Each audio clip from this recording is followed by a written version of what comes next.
Calcarea carbonica হ্যানিম্যানাই আজকে আমাদের চতুর্থ ক্লাস এবং এটা তো শেষ হবে না, তবুও সর্বশেষ ক্লাস ধারাবাহিকভাবে। এরপরে আমরা নতুন ওষুধের দিকে যাব। ক্যালকেরিয়া কার্ব সম্পর্কে এই 4 দিন আমরা আলোচনা করলাম এবং এই 4 দিন আলোচনার পরেও মনে হচ্ছে অনেক কিছু রয়ে গেল, অনেক কিছু থেকে গেল। এগুলো আমাদের নিজেদেরকে চেষ্টা করে শিখতে হবে। তবে সবাই অত্যন্ত সুন্দরভাবে বলেছেন, তার মূল সুরটাকে তুলে নেবার চেষ্টা করেছেন।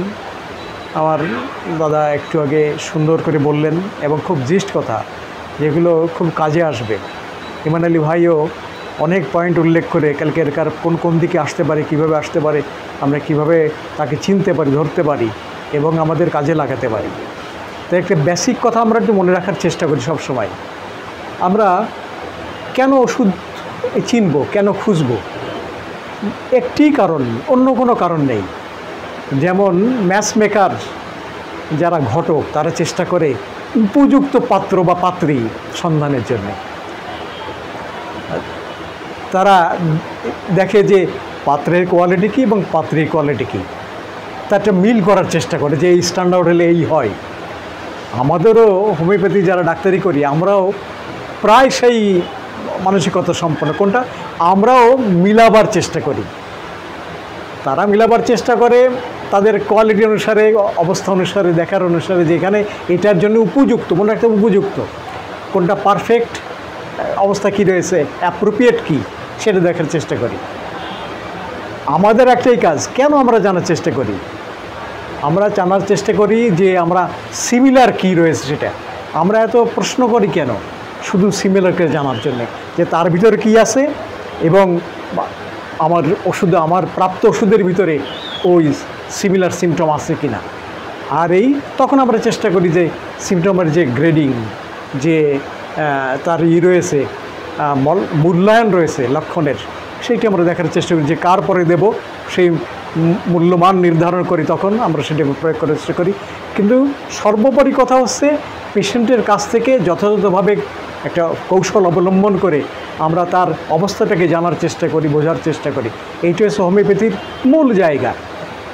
এটা করতে গিয়ে বিভিন্ন মেথড চলে আসছে, হ্যানিম্যান থেকে শুরু করে বর্তমান অবস্থা পর্যন্ত, সময় পর্যন্ত বিভিন্ন জনে বিভিন্ন কিছু উল্লেখ করেছেন, উদ্ভাবন করেছেন। উদ্ভাবনের একটাই উদ্দেশ্য, কীভাবে আরও সিম্পলিফাই করা যায় এই কমপ্লিকেটেড জিনিসটাকে, খুব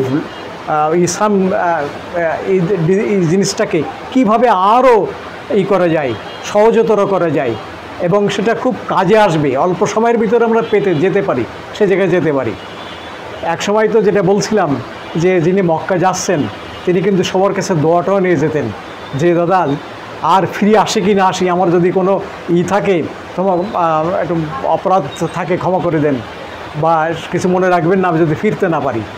এখন কিন্তু বলে যে কী প্রোগ্রাম আছে, এই যে দাদা আমি থেকে বেরিয়ে আসলাম, পরবর্তীতে প্রোগ্রাম রয়েছে, শিডিউল রয়েছে যে এরপরে এইটা করতে হবে, ঝা করে সেরে আসলেন, আবার ফিরে আসলেন। এখন কিন্তু সেই মেন্টালিটি যে আমরা যথাযথ জায়গায় লক্ষ্যে কীভাবে পৌঁছতে পারি, সেই লক্ষ্যের জায়গায় সেটা কি, যে দ্রুততার সাথে। আগে যেমন প্রচুর অধ্যয়ন করতে হতো, যারা প্রাথমিক অবস্থায় আমাদের স্যাররা শিখিয়েছেন যে বিরাট খাতা নিয়ে আসতে হতো ওই রেপার্টরি করার জন্যে, তাতে আবার মার্ক টানা রয়েছে কোথায় কী হবে, কী অবস্থা, কী কঠিন একটা করা, দুঃসাধ্য কাজ। এখন কিন্তু একেবারে মুখে মুখেই বলা যায় এইটা আসবে, এই অবস্থা আছে। আরও সুযোগ রয়েছে আমাদের জানার জন্যে, যে আমরা ল্যাপটপে হোক, কম্পিউটারে হোক, আমরা দ্রুততার সাথে সিমটম সঙ্গে সঙ্গে কালেক্ট করে নিতে পারি, জানতে পারি। সিমটম আমাকে কী নিতে হবে তাও উল্লেখ করে দিচ্ছে, যে এইদিকে যেতে হবে, ওইদিকে যেতে হবে। যে জিনিসটা আমরা জানি না সেটাও কিন্তু আমরা প্রাপ্ত হচ্ছি আমাদের কম্পিউটারের হেল্প থেকে। এই যে জায়গাটা থেকে যেটা আমরা বলতে চাচ্ছি প্রথম কথাটাই, সে আজকে আমরা একটা বিধিবদ্ধ জায়গায় যাবার চেষ্টা করব। সেটা কি, প্রত্যেকটা দেখুন লক্ষ্য করে, সেটা হচ্ছে আমাদের পেশেন্ট। আমরা যাই ধরি না কেন, একটা মানুষ তো সেই এই একটা অবস্থায় রয়েছে, এই একটা অবস্থায় পড়েছে। এটি কিন্তু একেবারে ম্যাথামেটিক্যাল, এটা হচ্ছে সিচুয়েশান।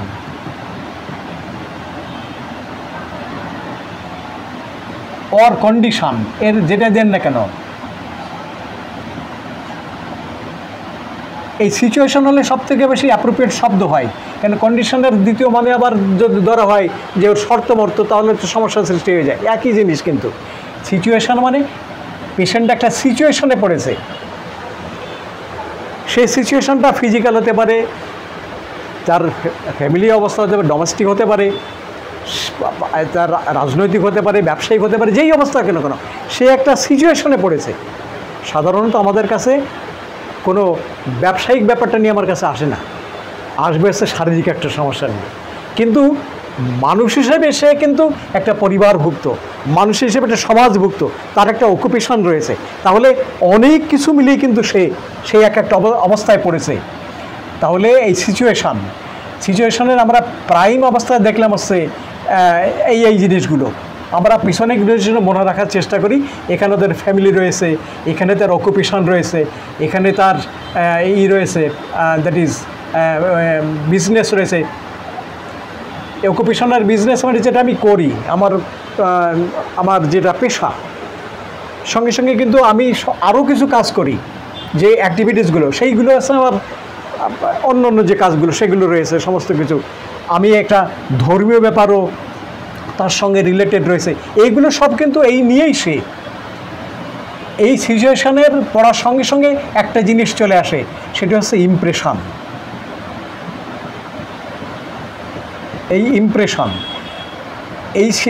এই অবস্থায় পড়ার সঙ্গে সঙ্গে ইমপ্রেশন চলে আসে।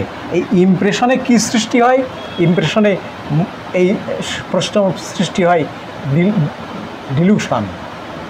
আপনারা কাইন্ডলি একটু লিখে নেবেন, তাহলে সুবিধা হবে, নাহলে হারিয়ে যাবে। কিন্তু এগুলো প্রচণ্ড কাজে আসবে আমি যখন পেশেন্ট অ্যানালাইসিস করব, তার অবস্থা বুঝবো। এটা হচ্ছে ইমাজিনেশন।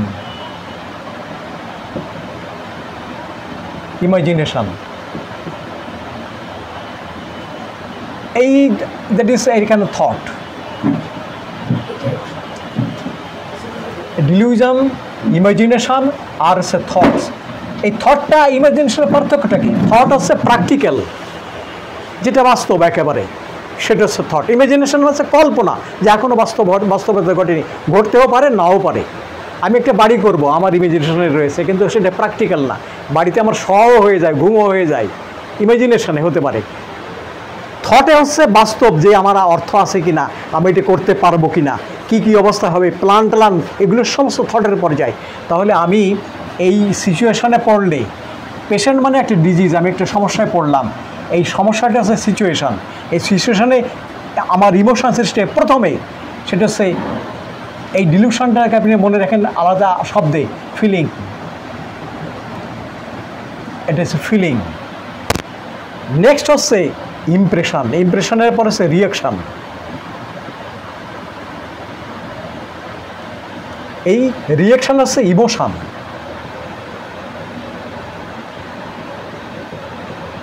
এটা হচ্ছে ইমোশন। ইমোশন আবার ইনার আউটার।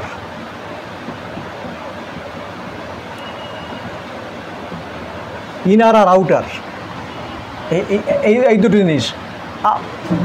আমার বস দুটো গালি দিল, আমি কিন্তু সঙ্গে সঙ্গে মনে গালি আসলেও দিতে পারবো না। ভিতরে আমি যখন বাইরে যাব, তখন তো আমার যা গালি আছে সেগুলো আমি দিতে পারবো। এটা দিস ইজ ইনার।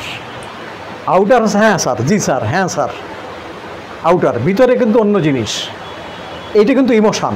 এই যে যা করলাম সব ইমোশন। আমার রাগ, দুঃখ, মেজাজ, যাবতীয়গুলো দেখলাম সমস্ত কিছু এই জায়গার থেকে।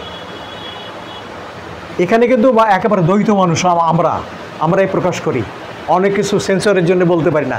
ভিতরের মুখে তো এই পর্যন্ত গাল চলে আসে, গালি, অথচ ভিতরে তো প্রকাশ করতে পারি না। এইটা হচ্ছে ইনার এবং আউটার। এই নিয়ে আমাদের চলতে হয়। তাহলে আমরা জিনিস দেখলাম এই একেবারে ডিজিজের ক্ষেত্রে, আমি যখন কোনো কন্ডিশনে পড়ব, যে অবস্থায় পড়ি না কেন, আমার ফিজিক্যাল হোক, মেন্টাল হোক, আমার ডোমেস্টিক হোক, বিজনেসে হোক, অকুপেশনাল কোনো সমস্যা হোক না কেন, এর একটা ইমপ্রেশন আমার আসবে। হেনিম্যান এই শব্দটাকে ব্যবহার করেছেন এই ইমপ্রেশনের জায়গায়, বলেছেন তিনি মাইন্ড। আর এখানে বলেছেন তিনি disposition.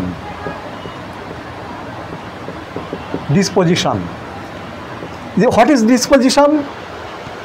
How I react to a particular situation, আমি আমার নিজেকে রিয়েক্ট করি কীভাবে কোনো পার্টিকুলার সিচুয়েশনে, তাকে বলে ডিসপোজিশন। এটাকে কিন্তু ভিতল কাছে সে আরও সুন্দর করে বলেছেন, এইটা হচ্ছে ইন্টেলেক্ট আর এটা হচ্ছে ইমোশন। হেনিম্যান যেটাকে ডিসপোজিশনে বলেছেন ওটাকে বলেছেন ইমোশন। আমরা মন ও মানসিক অবস্থা, মন ও মানসিক অবস্থা একেবারে প্রাইম জায়গায়। হোমিওপ্যাথির আপনি গভীরে যেতে চান, খুব ফাইন হোমিওপ্যাথি আপনি প্র্যাকটিস করতে চান, এইগুলো আপনার লাগবেই। একটা পেশেন্টকে বুঝতে গেলে, অ্যানালাইসিস করতে গেলে জাস্ট এইগুলো আপনাকে এসে হাজির হবে, এইগুলোই নিতে হবে। তাহলে আমরা দেখব ক্যালকিরে কার্বে এই অবস্থা, এই জিনিসটা ডায়াগ্রামটা আপনি মনে রাখুন, এখানে দুটো জায়গায়। এরপরে জিনিসটা যেটা আসবে, এই ইনার এবং আউটার আমরা পেলাম, এখানে আমি কিভাবে প্রকাশ করি, এটা হচ্ছে এক্সপ্রেশন। এক্সপ্রেশন এক্সপ্রেশন দুই রকমের, একটা হচ্ছে ভোকাল, ভার্বাল, ভার্বাল যেটা আমি মৌখিকভাবে করি, আর একটা হচ্ছে জেস্টার, একটা হচ্ছে জেস্টার যেটা আমি অঙ্গভঙ্গির মাধ্যমে প্রকাশ করি। Just this is the situation, একেবারে ম্যাথমেটিক্যাল ওয়েতে এইভাবেই কিন্তু সমস্ত সিমটম আমাদের কাছে ব্যক্ত হয়।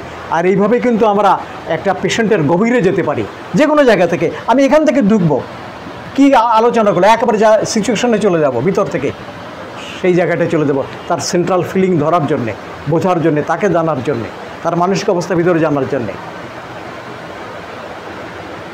এইটা হচ্ছে খুব আসল জায়গা, এই খুব হোমিওপ্যাথিকে জানার জন্যে, ডিপ লেভেলে প্রবেশ করার জন্যে একটা পেশেন্টের, যেটা আমাদের